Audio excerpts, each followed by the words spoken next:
একজন কবিতার ভাষায় সুন্দর করে বলে, जगह जी लगाने की ये दुनिया नहीं है,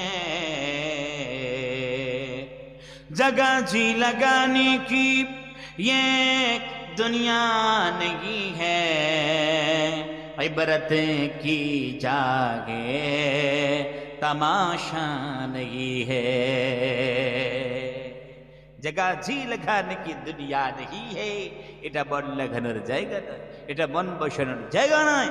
ইবরত কি গাহে, এটা হচ্ছে শিক্ষা অর্জনের জায়গা, আমলের জায়গা, কোনো নাট্য মঞ্চ না। যেরকম ঠিক কিনা? এইখানে যে আজীবন থাকার জন্য আমরা আসিনি, এই দুনিয়া থেকে আমাদেরকে একদিন বিদায় নিতে হবে। ব্যাস আপনাদেরকে আর একদল মানুষের কথা আমি বলতে চাই। ভাই, আর একদল মানুষ কোন দল মানুষ? যারা জান্নাতে যাবে। রব্বুল আমিন বলেন, وَأَمَّا مَنْ خَافَ مَقَامَ رَبِّهِ وَنَهَى النَّفْسَ عَنِ الْهَوَى فَإِنَّ الْجَنَّةَ هِيَ الْمَأْوَى। আল্লাহু আকবার বলেন।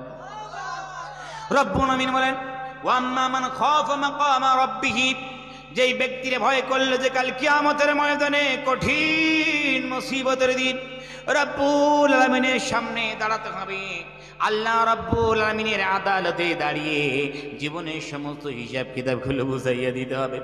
দুনিয়াতে পাপাচার করলে আল্লাহ রব্বুল আলামিনের দরবারে দাঁড়িয়ে সমস্ত হিসাব কিতাব বুঝাইয়া দিতে হবে। কলিজার মধ্যে এতটুকু ভয় সে রেখেছে, ওয়ারাহান নাফসানিল হাওয়া, আর নিজের নফসের অনুসরণ করে নাই, নিজের প্রবৃত্তির অনুসরণ করে নাই। মন চেয়েছিল গান বাজনা শুনি, ওয়ানাহান নাফসানিল হাওয়া, কিন্তু মনের কথাই সেই সাড়া দিল না। মন চেয়েছিল একটু সুদের টাকা নেই, ঘুষের টাকা নেই, ওয়ানাহান নাফসানিল হাওয়া, মনের কথাই সেই সাড়া দেয় নাই। মন চেয়েছিল মানুষের আল ঠেলাঠেলি করে একটু জমিন থেকে বাড়ায়, ওয়ানাহান নাফসানিল হাওয়া, মনের কথাই সেই সাড়া দেয় নাই। মন চেয়েছিল মানুষের উপর জুলুম অত্যাচার করে একটু পাওয়ার বাড়াই, ওয়ানাহান নাফসানিল হাওয়া, মনের কথাই সাড়া দিল না। মন চেয়েছিল মানুষকে একটু ওজনে কম দিয়ে নিজের বিত্তবান হয়, ওয়ানাহান নাফসানিল হাওয়া, সে মনের কথাই সাড়া দিল না। মা বোনদের মন চেয়েছিল হালকা পাতলা পোশাক পরিধান করে বেপর্দা হয়ে একটু ঘোরাঘুরি করি, রূপ যৌবন একটু প্রদর্শন করে ঘুরি, ওয়ানাহান নাফসানিল হাওয়া, মনের কথাই সাড়া দেয় নাই।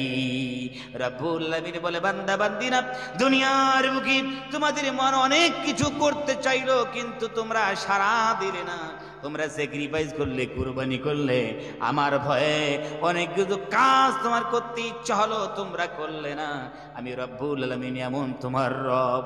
ফাইন্নাল জান্নাতা হিয়াল মাওয়া, ওই সমস্ত বান্দা বান্দিদের জান্নাত হলো ঠিকানা। জোরে গন সুবহানাল্লাহ।